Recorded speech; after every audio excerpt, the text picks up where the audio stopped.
All right, well, we've got our brains, bones, and balance. Now we start to create the body, the fourth B in our 4B approach, and we'll do that with an extrusion. And with the extrusion, we need to sketch on a specific work plane, which we'll use one of our reference planes as. So what I'm going to do is go to my reference level here, and I'm simply going to take this reference plane and give it a name. I'm going to go in here and call this footing face. That gives it a name, which is easier to use and sketch on later when you name your reference planes. So now I can go up and say, okay, I'm going to go home and create an extrusion. And what I'm going to do before I start sketching is set my work plane. So I'm going to say set my work plane. I can either pick the plane, or because I named it, I can go right in here and say footing face, which is this one that just turned blue, by the way. And watch what happens when I hit OK. It's going to force me to turn and look at a perpendicular view, which it's telling me is either front or back. So I'm going to say from the front view, hit OK. Now I'm in sketch mode and I can use the pick option, and it's important here. The first one is that I don't pick the reference level, I want to pick the reference line. So I'm going to go tab and then pick, lock, pick, lock, pick, lock, pick, lock, pick, lock, pick, lock. Okay, one more, pick and lock it. Okay, it's important we lock it because we're locking the solid geometry to the reference planes, which are being controlled by our parameters. Now I can just use my good old trim tool and say, trim these guys off. So this is kind of the top profile of the step footing. Okay.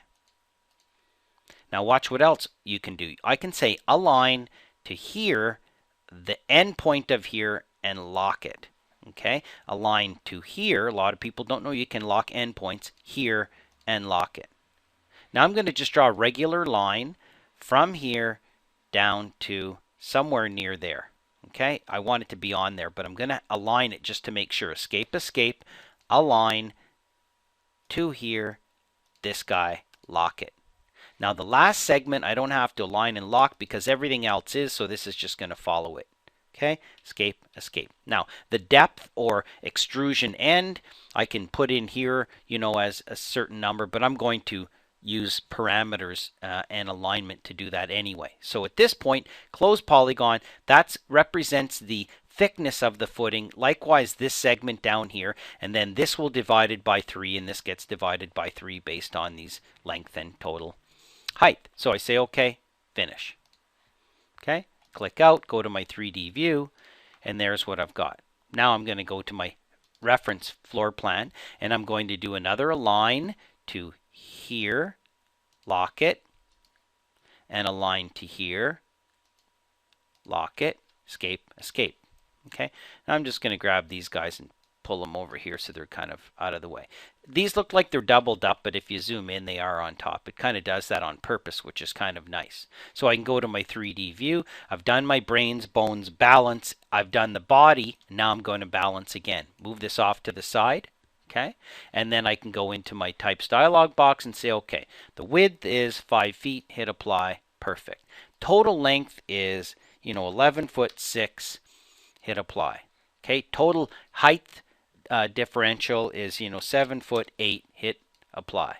Okay, I'm also going to be able to stretch these two by grips because they're instance parameters. Footing thickness is a type parameter. Again, I can change this to be 1 foot 6, hit apply. It's going to change this and the bottom half, you just can't quite see. Okay, I'm going to add in another parameter here for the material of it. So I'm going to watch how I do this. I go add a parameter. It's going to be called footing material. And discipline is fine. This is critical that we change the type of parameter to be material. Group it under materials and finishes is fine. Okay. Do I want it to be type or instance? I'm going to make it instance, which means I can change individual ones. This one doesn't matter. Okay. The critical one that has to be type is the footing thickness. This one, when you go in here, this has to be a type parameter. Okay. The other ones are not as critical. In fact, I shouldn't say that. The total length and total height have to be instance parameters. Okay? Total height and total length have to be instance. Okay, the thickness has to be a footing thickness has to be type. So we have all those in. We hit OK. We have our new footing material. Now what I need to do is actually pick on this piece of solid geometry.